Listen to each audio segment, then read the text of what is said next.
troviamo in Friuli Venezia Giulia, esattamente nella bassa pianura friulana, in una zona denominata delle Risorgive, quindi un territorio ricco d'acqua.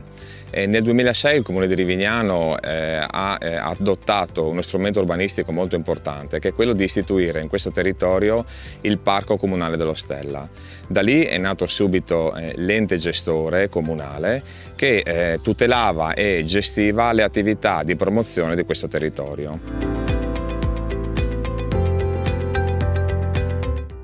Da qui l'idea di fare un censimento di quello che erano gli habitat presenti su questo territorio per iniziare a fare delle attività di tipo naturalistico.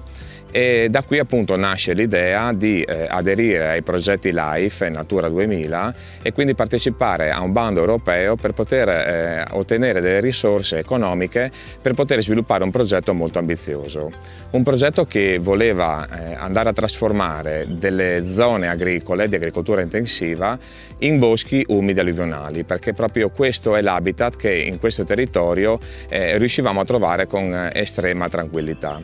Da qui appunto abbiamo iniziato un percorso di acquisizione di terreni, sono stati circa 32 gli ettari acquistati dal Comune durante quel progetto per trasformarli appunto in questi boschi e alle mie spalle vedete il risultato dopo circa 12 anni di queste piccole piantine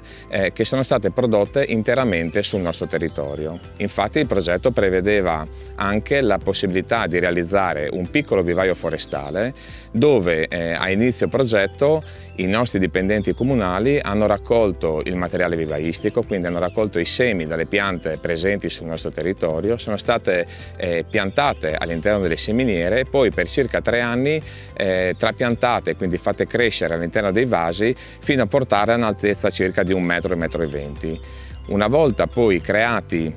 gli habitat necessari per poter collocare le piante sono state messe a dimora.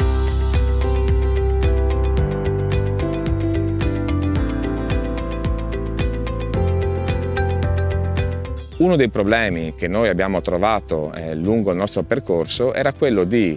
riuscire a trasformare dei terreni che generalmente venivano utilizzati per l'agricoltura e che quindi di prassi l'acqua veniva allontanata attraverso i fossi, era quello appunto di conservare, a differenza appunto dell'agricoltura, l'acqua che pioveva in queste zone. Così abbiamo pensato ad un tipo di intervento un po' particolare, un po' un esperimento che però poi si è rilevato funzionare. Gli argini che vedete qui alle mie spalle non sono nient'altro che delle piccole dighe costruite con dell'argilla che impediscono all'acqua che piove su questi boschi di uscire spontaneamente da questi luoghi e questo ci ha permesso di dare e creare un ambiente umido ideale per far crescere queste piante e come potete vedere queste arginature tra l'altro in questo momento vengono utilizzate come piste ciclabili e quindi questi luoghi vengono frequentati costantemente dalle famiglie del nostro territorio e anche dei comuni limitrofi come zone dove poter venire a fare delle passeggiate, attività sportive, attività ludiche e quant'altro.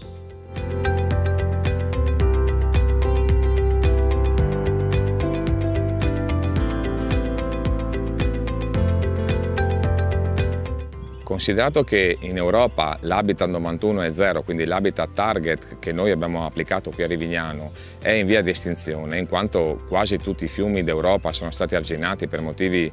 di agricoltura o abitativi, in realtà il progetto può essere assolutamente replicabile semplicemente creando di nuovo un ambiente umido come abbiamo fatto noi e andando a implementare questi boschi trapiantando le piante autoctone presenti nel nostro territorio.